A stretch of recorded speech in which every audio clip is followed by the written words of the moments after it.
is a fellow by the name of Jerry Mosley. Is that correct? Are you, Yes, sir. you Mr. Mosley? Okay, Mr. Mosley, Yes, we sir. don't have anybody that's going to be speaking on your behalf, but we do have one person, the victim, who will be speaking. And also the victim's mother will be listening via Zoom, and both of them by Zoom. Only one of them will be speaking. So when we're through with what I'm going to ask you, then I'm the lead on this. I'll ask some questions after we've heard from everyone. And then the other board members will ask questions, and then we will vote. And it takes a unanimous vote to either grant or deny. Otherwise, it's denied. And so having said all that, Mr. Mosley, what I'd like you to do is to start out and tell us exactly why you're there, why you think you're worthy of being paroled in this particular case. So go ahead and take it away. Okay. Okay. On being here is because I did a bad thing, with Stephanie, my victim, so she was a good kid, and she just wanted somebody to love her, be her dad. And I took advantage of that there, and turned around with it. She actually had sex with me. But for the first 24 years I was locked up in here, I was more or less in denial, so we're justified for my own self. They all went as bad as it was. Well, anyhow, I really got to seek God on it and show me what really was going on. So over 2 years ago, God opened up my eyes to I was a monster. From things He showed me, I was nothing but a monster. I robbed Cynthia of her childhood and was very, very, very mean to her. And I wasn't nothing but, and I deserved to be locked up at that time. Now, whether I deserve to stay locked up, of course, I don't think so, but that's not up to me. But I really did deserve to be locked up. And in that time being locked up, it just helped me to come to realize what I had done, the depth of what I had done, and what to do to keep that from ever happening anymore. Okay. Okay, well, I'm very sorry for what I've done to Stephanie. Stephanie, you can hear me, I'm sorry. If I could take it back, I'd take it back in a minute. But one thing about it, I can't take it back. It's done and over with. Am I the same person that I was? No, I'm not that same person that I was. And that person definitely did need to be locked up. And the thing is, with all the health issues and stuff that I have, I ain't gonna make it much more long. Couple of years took about something, I don't know. But I got a lot of things wrong with my health stuff. I got diabetes, I had neuropathic diabetes in my legs stuff. That's one reason why I'm in the chair. And the chair also was whenever I fell off the hotel where I was working at before I got locked up, it messed up my back stuff. I've had fluke of nerve damage to that there. And I could get up and walk a little ways. I can't walk very far, and my legs just give way on me, and I fall down. And so I don't know if y'all think I should stay here and die or what, because I mean I really believe that's what become of it. I don't think I have very much. I got cancer, had the skin cancer. The first one that they took out was here on my shoulder, and it was so bad they had to take me to the operating room, cut it out, and then they had to do a skin graft. I stayed in the hospital for 5 or 6 days. But the doctor came to me and talked to me after the fact, and he told me from the type of diabetes from type of cancer that I had, you get a 5-year expectancy to live. Well, it's been almost 6.5, something like that, and I'm still here, so I don't know when, what that is, if it's true or what, but I got heart disease, I got the coronary artery disease. They've had to put in several stents in my heart, and then I got COPD. That's how come I'm having such a hard time breathing right now. I get nervous or hot or anything. It's really bad. This last year, I've been hospitalized 4 times due to the diabetic neuropathy. I mean, not the diabetic, from the COP. I'm sorry. I'm nervous as all get out. That's right. From my COPD. And so, like I said, I think I deserved to be locked up at the time whenever I was locked up. That was the best. And I'm sorry, if I could change what I've done, simply, I would. I'd change it in a heartbeat. But I can't. I'm so sorry that I hurt her. Huh? Let's I'm move. so sorry that I understand you're remorseful and appreciate that. Go ahead and tell us what type of courses or whatever you've taken since you've been there. oh, okay. I got my GED. I did a horticulture, and I got a degree in the horticulture. Oh Lord, I did all the sex offense classes that have me do. Plus, I facilitated. I've taught for 14 years. I taught the classes after I got out for me to take them. I got bukus of certificates stuff for different classes I've done here. I've got certificates in AA. I've completed AA. I completed the substance abuse, and I'm in the bed stuff right now. But I got a stack of shit. I don't know if y'all got them. I hope so. I hope y'all got all the certificates that I had. I got a lot of Bible courses up that I've done. Some of them on the spring mailing, some of them in here. But I've done everything that I could think to do to change me. Because I don't want to be no mustard no more. And I don't have the thoughts like I did then. And I praise God. That's all to God. God just blessed me on that. And I want to be able to go out there with what little time I have left and start me some kind of life myself. I got a business at the lawn care service. My dad was running, but he died a couple years ago. My sons are taking over, but it's not as big as it was. I did have 10 crews, stuff. I think we're down to 2 or 3 crews. I can't remember. Okay. But I got me a place. I got right. a place to live. Okay, we can see that from all the records that we've been supplied. As I said, in all the hearings, we have your case, everything that happened, what got you there, everything that you've done, but we just like to hear from you, Warden. What you thinking about him? Well, I've known Jerry for a long time. He came here in 2003 at David Wade. He has completed all of the sex offender treatment phases in that amount of time. He does not have any rule violation reports in the entire time that he's been incarcerated. He's completed anger management, stress management, and has been active in our AANA program for several years. His employment plan is to do administrative functions in the lawn care business that he just referenced. And his requested residence is in Texas, Rawls, Texas, which we have not submitted any paperwork yet. It's just pending the disposition of the board. But he's no behavioral problem here at David Wade. Okay, thank you, Warden. Well, let's hear from the victim in this case. Miss Stephanie Harrington, I believe you're going to join us by Zoom. Can you tell us what your feelings are? Okay, sorry. Thank y'all for allowing me to speak. I debated a lot on what to say today. I could relive everything that has happened to me again, and I don't want to do that. My whole view on this at this point is Jerry has an ending time for his sentence.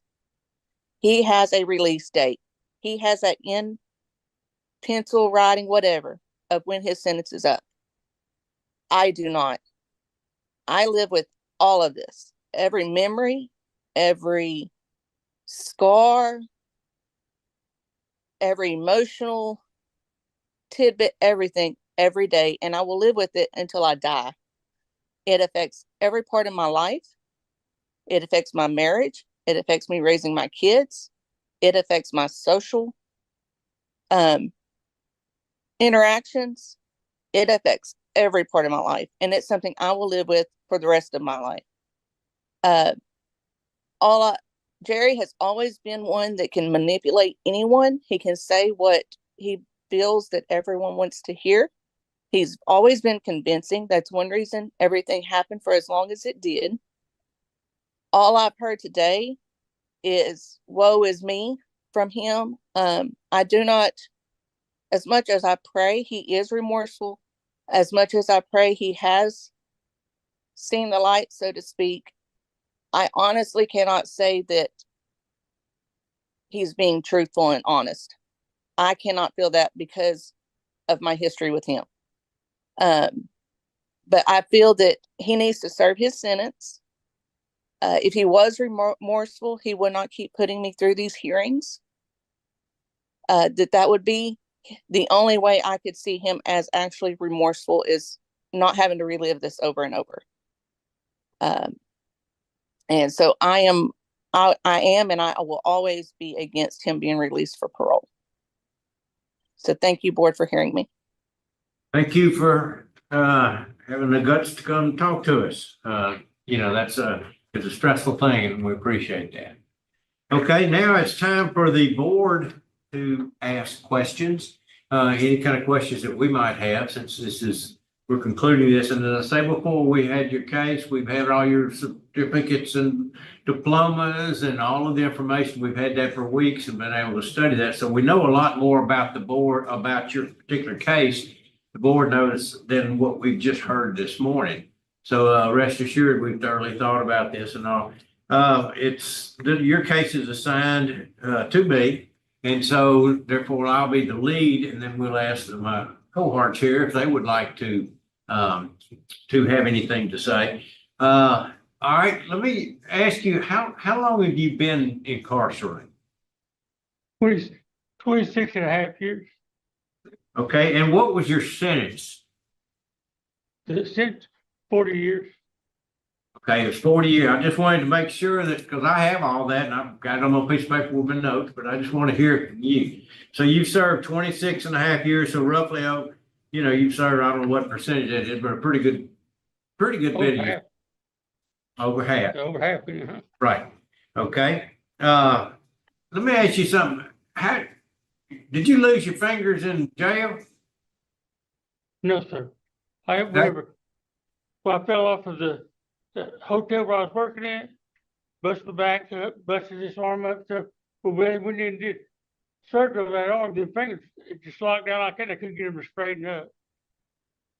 The people at the rehab where I was going to said that they could fix them, but they took this piece of hot plastic piece of boiling water where it'd be soft and put it on my hands. Well, my whole left side was paralyzed, so I didn't feel. Right. Oh my goodness. Well, I'm sorry about all your health conditions. I mean, I truly am. We heard all of that, and I really feel sorry. I have empathy for your sympathy, or whatever the word is, about your health conditions. I was just curious about your fingers, if you lost them with your diabetes since you've been in jail or something. But that wasn't the case. Okay. We have strong victim opposition, strong law enforcement opposition. Got the attorney general that's got opposition. You had a kidnapping in Bossier City Police Department in '96. What was that about? 96. Oh, well, I can think it wasn't kidnapping. So I came down here. My ex-wife had moved to Minden. So I came down here and seeing the kids. So the kids are telling them they want to be with me. So she tells them all, get the first to leave her house. So we did. We left the house and was going back to Texas, and then she went and told all the stuff. When they stopped me in Bossier City and was trying to say that I was a flight from officers, but none of that was ever told. Even Stephanie and all the other kids broke up and said, I ain't kidnapped them. They was there because they wanted to be, and their mama told them to leave, told us all to leave. And so that's what we did. It never was no real kidnapping. Okay, was that the same stepdaughter? Yes, sir. Were y'all involved? Were you involved in a sexual relationship with her at that time? No, sir. Wasn't until later? Yeah, but then later, so after me and Tammy was divorced, and then I moved back to Texas, and then the kids stuff came down there. Look, I didn't have no visitation rights or custody of Stephanie, none whatsoever. So yeah, the kids came down there to Texas. Well, I got to keep them through the summer. Well, Stephanie raised came with her mom and said if she didn't let her come down there too, she was gonna run off. All right, If she let her come down there. that's good. I just wanted to clip notes. That's all I need, okay? Okay, I'm sorry. All right. It, I'm just curious about what, I don't have any other questions. Mr. Barra? It looks like this abuse was reported when she was 12 years old. How long before that were you fooling around with her in any way, shape, or form inappropriately? When did it start? okay, it's in November of '97 was 3-4 days before Thanksgiving. November '97 was actually started. And then last in May or June is whenever it all. And it was before I got locked up. I know that. How old was she when it first started? When abuse first started? 12 How old? years old. 12 years old. It was in '97, November '97. And she was 12 years old. She turned 12 in October the 1st of the same year. And how did you justify that was okay at that point? How did you?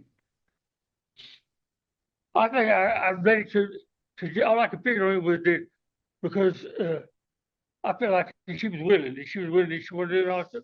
But that was back to my own self, like then everything was all right. And really for the first 24 years, that's how I tried to justify it to make me feel better.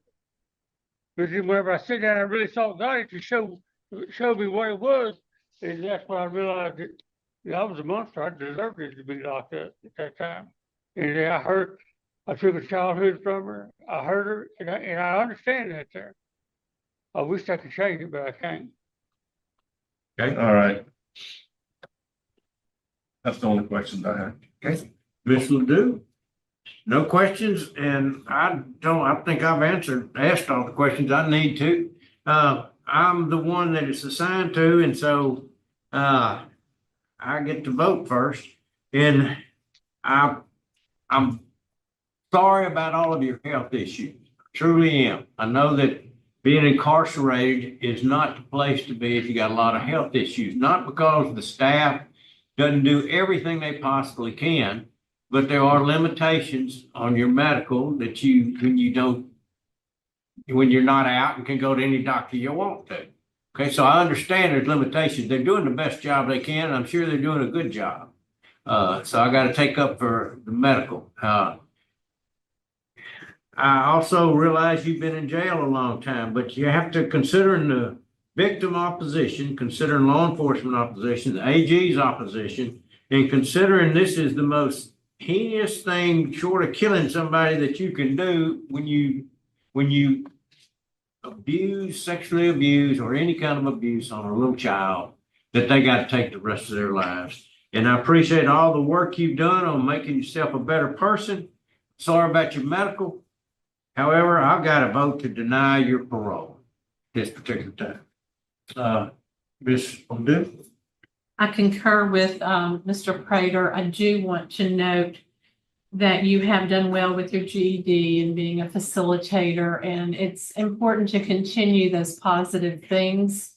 And I want to note that in previous hearings, there was a concern about you not accepting responsibility, but it looks like you have come to that point, you've accepted responsibility and, showed remorse. So, but my vote is to deny today based on the other factors of age and opposition. And I concur. I vote to deny for the same reasons. However, I would recommend that you try and take victim awareness while you're over there, because I didn't hear that being one of the classes that you completed, which I think that would help you. Yeah. It's one I'm in right now. Yeah. You in it right now? Good. Yes. Okay, well, that, as I know that you know, it takes a unanimous vote either way. Otherwise, you're denied. This was unanimous that you be denied. So I wish you well, wish you luck, and pray for your health. That's the end of this hearing.